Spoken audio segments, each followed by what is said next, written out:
ভারতের জাতীয় কংগ্রেসের প্রতিষ্ঠাতা সভাপতি কে ছিলেন?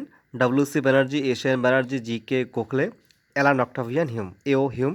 অ্যান্সার হচ্ছে ডব্লিউ.সি. ব্যানার্জি, উমেশ চন্দ্র ব্যানার্জি। আলেকজান্ডার পুরুর বিরুদ্ধে কোন নদীর তীরে যুদ্ধ করেছিলেন? সিন্ধু, ঝেলাম, রবি, ইরাবতী। অ্যান্সার ঝিলাম।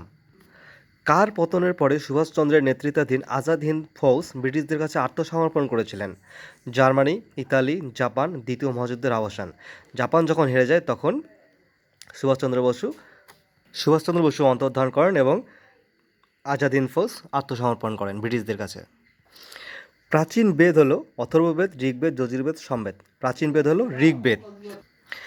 নিম্নলিখিতদের মধ্যে কে খুদাই খিদমতগার সংগঠনের প্রতিষ্ঠাতা ছিলেন? খান আব্দুল গফর খান, আব্দুল রব নিস্তার, শকাতুল্লাহ আনসারি, খান আব্দুল কোয়াইম খান। অ্যান্সার হয়ে যাবে খান আব্দুল গফর খান। এই খান আব্দুল গফর খানকে বলা হয় সীমান্ত গান্ধী। এনাকে প্রথম বিদেশি, মানে স্বাধীনতার পরে ইনি পাকিস্তানে যান, এনাকে প্রথম বিদেশি যাকে ভারতরত্ন পুরস্কার দেওয়া হয়।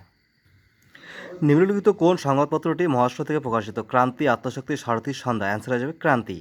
কোন বছর দ্বিতীয় পানিপথ যুদ্ধ ঘটেছিল? 1605, 1707, 1757, 1556। অ্যান্সার হয়ে যাবে 1556। আর প্রথম পানিপথের যুদ্ধ হয়েছিল 1526।